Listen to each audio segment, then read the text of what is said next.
मसीह यस्सु के नहायत ही खूबसूरत बाबरकत पुरफजल नाम में आप सबों की सलामती हो। तो एक बार फिर आपसे मुखातब खुदा का खादम मखदूम रहमल मसीह। तो आज का हमारा टॉपिक है ज़िना। मेरे एक अजीज मेरा दोस्त उसने मुझे फोन किया कि मखदूम भाई, क्या आप इसके मतलब खुदा के कलाम से हमें सिखा सकते हैं कि जो लोग जानी हैं, जो ज़िना करते हैं, जिनकी जिंदगियां ज़िना के अंदर फंस चुकी हैं, तो इनके बारे में खुदा का कलाम हमें क्या सिखाता है। खुदा का कानून, खुदा का आइन, खुदा की शरीयत और खुदा का मुकद्दस कलाम हमें इसके मतलब क्या आगाही करता है, और ऐसे लोगों के लिए आइन और कानून और सजा क्या है। तो आए हम खुदा के कलाम से सीखेंगे ज़िना के मतलब। तो हमारा टॉपिक है ज़िना के अमूमी हवाला जात हम खुदा के कलाम से सीखेंगे। तो आए मेरे साथ लगा लें हवाला जात। खरूज की किताब 20 बाब और उसकी 14 आयत। तो यहाँ कुछ इस तरह मरकूम है, तू ज़िना ना करना। आमीन। खुदा हमें यहां सिखा रहा है कि तू क्या ज़िना ना करना। जैसा कि आज के हालात चल रहे हैं, आपने देखा है कि आए दिन कहीं ना कहीं से हमें खबर मिलती है सोशल मीडिया पर कि ऐसे लोग क्या करते हैं। बहुत से लोग क्या करते हैं, बहनों को गुमराह करते हैं। तो उस मेरे दोस्त ने भी मुझे यही कहा कि उसने उसको शादी का लालच देकर उसके साथ 3-4 माह या 6 माह रहा और फिर वो भाग गया। तो ऐसे लोगों के लिए सजा क्या है। तो खुदा यहां फरमा रहा है कि तू ज़िना ना करना। आगे हम देखेंगे हबार की किताब 20 बाब और उसकी 10 आयत। क्योंकि आप जानते हैं बाइबल मुकद्दस के अंदर जो पहली 5 किताबें हैं वो शरीयत की हैं, जो खुदा ने अपने बंदा मुकद्दस मूसा से लिखवाई। तो यहां कुछ इस तरह मरकूम है, जो शख्स दूसरे की बीवी से यानी अपने हमसाए की बीवी से ज़िना करे वो जानी और जानी दोनों जरूर जान से मार दिए जाए। आमीन। तो यहां भी खुदा का जो आइन है इन जानियों के बारे में, जो ज़िना करता है उसके मतलब हमें खुदा का कलाम ये सिखाता है कि वो दोनों ही जानी हैं। तो उनको क्या किया जाए, जान से मार दिया जाए। उनकी सजा यही है।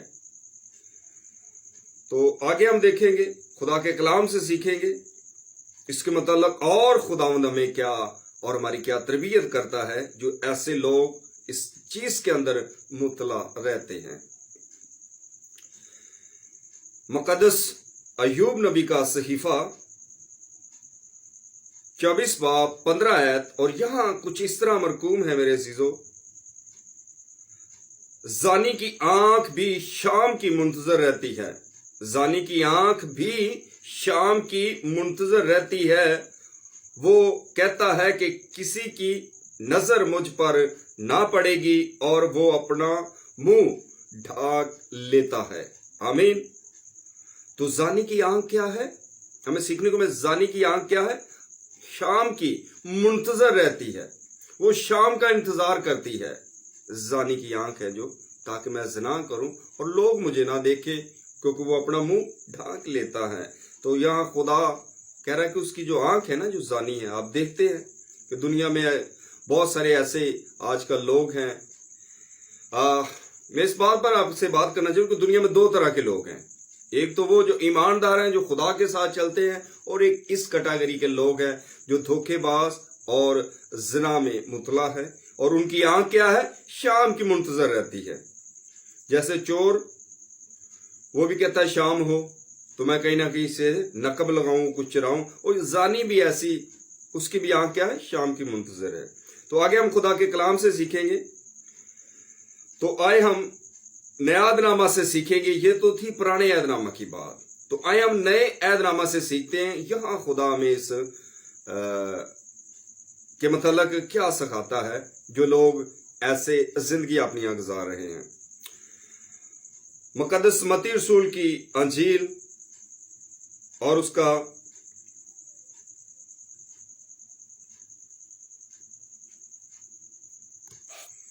मुकद्दस मत्ती रसूल की मार्फत लिखी गई अंजील मुकद्दस मत्ती रसूल की मार्फत लिखी गई अंजील 5 बाब 27 से 28 आयत हम खुदा के कलाम से तलावत करेंगे।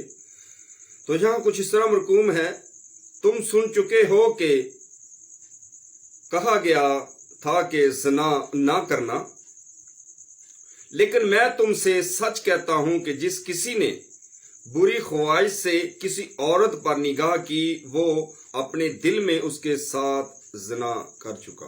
आमीन। तो ये है फजल। वहां शरीयत की बात है, वहां शरीयत कह रही है, हमने शरीयत से सीखा, और यहां फजल क्या बता रहा है कि आपने शरीयत में सुना है कि तुम ज़िना ना करना, तुम सुन चुके हो। यीशु मसीह कह रहे कि तुम सुन चुके हो, खुदावंद यीशु मसीह फरमा रहे कि तुम सुन चुके हो कि कहा गया था कि ज़िना ना करना, लेकिन मैं तुमसे सच कहता हूं जिस किसी ने बुरी ख्वाहिश से किसी औरत पर निगाह की और वो अपने दिल में उसके साथ ज़िना कर चुका। तो मैंने इस पर वीडियो भी बनाई थी। शरीयत से फजल ज्यादा सख्त है। वो कह रहा है अगर आपने दिल में ख्वाहिश ही कर ली, आपने निगाह ही कर ली, तो क्या है, अपने दिल में उसके साथ ज़िना कर चुके हैं। तो जो जानी है, जो इस चीज में मुतला है, इस बात को बड़े गौर से सुने। खुदा का आइन और कानून हमें क्या सिखाता है। तो आगे हम देखेंगे मुकद्दस मत्ती रसूल की मार्फत लिखी गई अंजील में 19 बाब की 9 आयत, और यहां कुछ इस तरह मरकूम है, और मैं तुमसे कहता हूं कि जो कोई अपनी बीवी को हराम कारी के सिवा किसी और सबब से छोड़ दे और दूसरी से ब्याह करे वो ज़िना करता है, और जो कोई छोड़ी हुई से ब्याह कर ले वो भी ज़िना करता है। आमीन। तो ये है फजल। फजल हमें क्या सिखा रहा है कि स्वाए हराम कारी तो तुसी आदी बीवी नूं छड्ड के दूसरी शादी करदे है ना, कोई बहाना ला के कहंदे जो औलाद नहीं पैदा होंदी या मेरा अच्छा ख्याल नहीं रखदी है, स्वाए हराम कारी तो अगर तुसी अपनी बीवी नूं छड्डदे हो तो तुसी ज़िना करदे हो। तो बहुत सारे ऐसे खादम हैं जिन्होंने दूसरी तीसरी शादियां की है। मैं नाम नहीं लूंगा, आप बाखूबी जानते हैं उन लोगों को, लेकिन वो भी खिदमत कर रहे हैं। लेकिन खुदा क्या उन्हें कह रहा कि वो जानी है, वो ज़िना करते हैं। तो ज़िनाओं के जो जानी है उनके मतलब सीखेंगे कि उनका मकाम क्या है। आगे हम उनके बारे में सीखेंगे जो ऐसे काम करते हैं, उनका मकाम क्या है, उनको किस जगह पे जगह मिलने वाली है। ये मेरी बात है, इस कलाम को अपने पल्ले बांध लेना, ये बड़े आपके काम आने वाला है। क्योंकि मैंने उस भाई की रिक्वेस्ट पर बनाया है, उन्होंने कहा कि यार ये मखदूम भाई वाकया हुआ है, तो इस पर आप खुदा का कलाम हमें क्या सिखाता है। तो आगे हम देखेंगे मुकद्दस पौलुस रसूल का खत करंथस के नाम 1 करंथियों 6 बाब 9 आयत, और यहाँ कुछ इस तरह मरकूम है, क्या तुम नहीं जानते कि बदकार खुदा की बादशाही के वारिस ना होंगे? फरेब ना खाओ, ना हरामकार खुदा की बादशाही के वारिस होंगे, ना बुत परस्त, ना ज़िनाकार, ना अयाश, ना लौंडेबाज। आमीन। खुदा देख लो ऐसे लोगों के मतलब क्या करे, जन्नत के वारिस नहीं है, ये खुदा की बादशाही में जा ही नहीं सकते जो ज़िनाकार हैं। तो आपने देखा है कि बहुत सारे खादम हैं जो वो खिदमत में हैं, तो खुदा यहाँ कह रहा है कि वो नहीं जा सकेंगे। आगे हम देखेंगे मुकद्दस पौलुस रसूल का खत है रोमियो के नाम 7 बाब और उसकी 3 आयत, बस अगर शौहर के जीते जी दूसरे मर्द की हो जाए तो जानिया कहलाएगी, लेकिन अगर शौहर मर जाए तो वो उस शरीयत से आजाद है, यहाँ तक कि अगर दूसरे मर्द की भी हो जाए तो जानिया ना ठहरेगी। आमीन। तो शरीयत के मुताबिक निकाह होता है। जो लोग कहते हैं ना हम शरीयत में नहीं है, लेकिन यह कह के अगर उसका शौहर मर जाता है तो वो दूसरे की हो जाए तो वो शरीयत से आजाद है, वो जानिया भी नहीं कहलाएगी। अगर उसका शौहर जीता है तो उसे छोड़कर दूसरे से ब्याह करती है तो वो जानिया है। तो जानिया जो है, ज़िनाकार जो लोग हैं, वो खुदा की बादशाही में दाखिल हरगज ना होंगे। तो मेरे असीजों, आज इस वीडियो के वसीला से खुदा आपको बरकत दे, इसे खुद भी देखें और दूसरों के साथ भी शेयर जरूर करें। God bless you.